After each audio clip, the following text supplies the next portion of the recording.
ilmaana bashootaa wal fuudhanii walitti heerumanii yemmanaaggar dhiqa meeshaan hin jedhanii Oromoo baay'inaa walitti qabanii tirmaa taasisanii laatanii turanii kana qofaa miti baay'ee nuti uffatu anni xaggaachoom jedhanii dubbatu Oromoon ajoofnaa kan saba keenyaa kun rabbitti mul'atu jedheen nu gaafadhu rabbisitu nu gaafata eenyutti dhiphannaan eenyu bal'ifata eenyu gogaa nyaannaan eenyu laaffifata eenyu qullaa deemnaan eenyutu uffata eenyu dunuunfannaan eenyu jabanata jedhee seera kan kee kaa'uun beekaa bira kaa'uun seera na buluu fi seera na bulchuu fi taayitaaf guddinaa wal rakkisuu fi tokko ibidda ta'e tokko yaabaquu fi akkanaama dhibame gaafa kana namni kumni lama quba gurra kaate iyye jennaan bar innuma jeeqamne miira keessa galanii miira hamaa keessa galan miira hamtuu keessa galanii darajjiin tasgabbeessuu dadhabee akkana qofaa miti gaa isa bira dhaabbadhee moggaa isaa danatee kana faan mimmi'oosan sila jedhe bakka kaayyoo hundaa barreessee qubee oo kana shani beeytaa Oromummaa dubbata qubatti keessa achumatti si hambisa oo jedhaddee kanaanis yaa rabbi ana ta'itti laateettee qubatti keessa oo jedha ammas owwaannaadha tokko oo jedhee si waamnaan owwaatte jedha si galtee maqaa keetti maqaa saba keetiiti ittiin boonta waan ta'eef owwaattaati yeroo owwaatte si hawwata yeroo si hawwate qubatti keessa kooti jettee achitti hafta moggaasa danatee kana faan mimmi'oo iddoo kaayyoo hundaa barreessee qubee oo funyuun nu xaxaqaalee nu hidhee gaadii oo tolfataa gorfataa ummata doodii oo egaa waan akkasiiti ummanni iyyee tasgabbii dhabee achii ammas hidhaa lammaffaatu jira seennee ni dhabnee hin hidhamne booddee darajjee tolaa kuni laphee naa baate anumaaf sodaate nama baay'ee miidhame harka isaattis nama baay'ee miidhame jedhamee yaadama inninis immoo keessa immoo laphees namaaf baata itti jirti wanni itti jiraatti jirti garuu achi keessatti sabboonaa wayii natti fakkaata jaruma keessatti iyyuu immoo sabboonaa wayii natti fakkaata namichi kuni Raayyaa naan jedhe duudhaaf jarjaraa jirtaa naan jedhe kophaatti na baafatee ati duuf jarjaraa jirta utuu silaa haftee hawaasa kanaaf biyya ummata kee kanaaf waa buuftaa tuu biyyi silaa haftee tuu jarjaruu baatte ummata kee baatii sagalii dhameerammoo hidhaan kan koo heeraan hin baane heeraan akka namaa taaddisoo fudhadhee waraqaa eenyummaa isatu amma hawaasni ati kaleessa yeroo ati kaleessa akka sanatti ummata kakaaftu sana warri si argee si ajjeesuuf deeman an jedhe baqachuuf jedhanii si rakkatu sirkutu hin duutaa manuma jedhe kunoo nama meeqata sitti hafe dabballee ta'e natti himee kana anillee hadhareef hin dubbadha kunoo adagawa hawaasnis du'eera darajjeen sunis nan dhagaye garuu duusaa sana booddee darajjee tolaa qarshii 165 fi birdi libsii tokkoo fi uffata isaa ani isa xiqqaa kana inni immoo uffata inni dheeraa tokko uffata isaa naa kenne kanaan galii naan jedhe innaan lakki ani uffata faatikii kaniin waraana keessaa ittiin dhufee qaba siman uffadhee galaan jedhe taaddisoo waraqata dafee fuudhee chaappaatti dha'ee kan isaa kiisiidhaa fuudhee qarshii 165 naa kenne akka gootu yoo turte si ajjeesti abbaan ajjeesu kanaan hin beekum isumaan waan diinan jedhaa jira waan ta'eef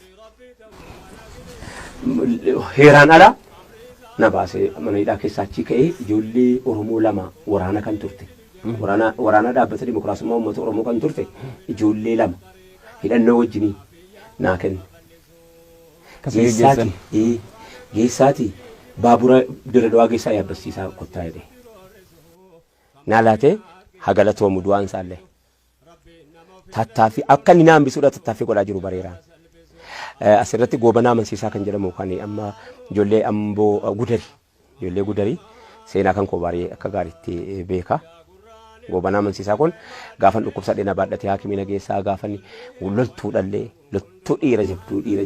jabduu siiti garuu lubbuudhaan jiran dhaqee erga dheeraan bootti ammayyuu dhiira jabduu siiti goobanaa amansiisaa jedhama diimaa dheeraadha gaafa sana lola kana girnoof dhukaasa mucaa bareedaa tokko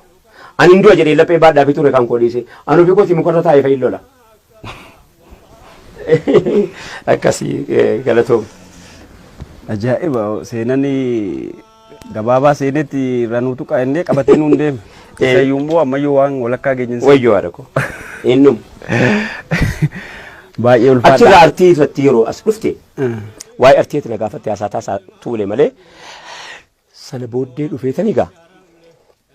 eenyu ciisaree mana hidhaatii gaafan bahee dhufu hawwisoo adda bilisummaa hawwisoo maccaaftuu lama elfinesh qannoo zariyoon wadaajoo fa'a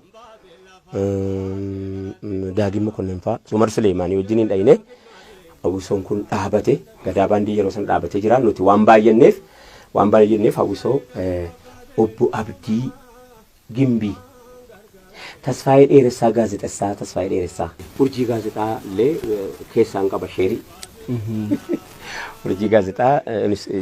sun gad dhaabbate urjii gaazexaa sana gad dhaabbanni achi keessatti hawwisoo bilisummaa jennee ijaarree achi keessatti gaa innan booddee bareechee of argadhe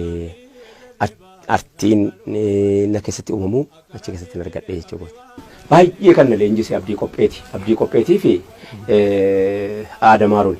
baay'ee leenjisuu keessatti na wajjin ofuma bira na jiraachisanii akkam bakka biraan deemu. Eessatti immoo isaan? Magaalaa Finfinnee wajjin jiraanna mana kireeffannee gubbaa olii sana mana xiqqishaa tokko kibilii tokko kireeffannee. Uufamaa walirraa bartuu wal barsiiftu. Halqa Abdii Qophee irrafu Abdii Qophee dhimma Oromootiif jecha irrafu.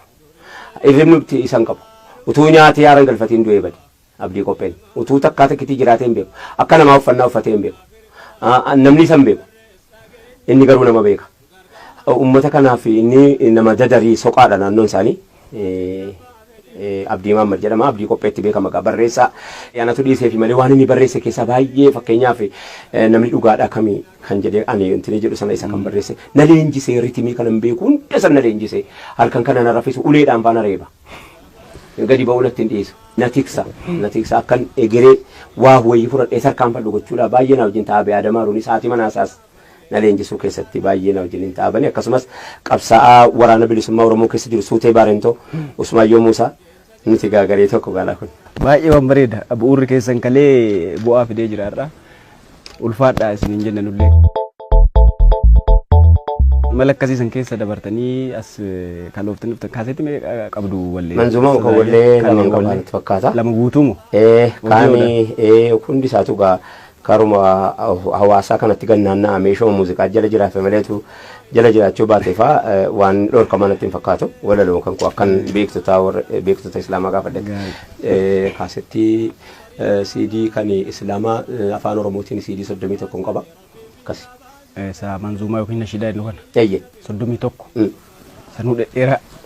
Dheeraadha. Hundisaa bakka meeshaa hundisaa sagaleedhaan kan bargoota.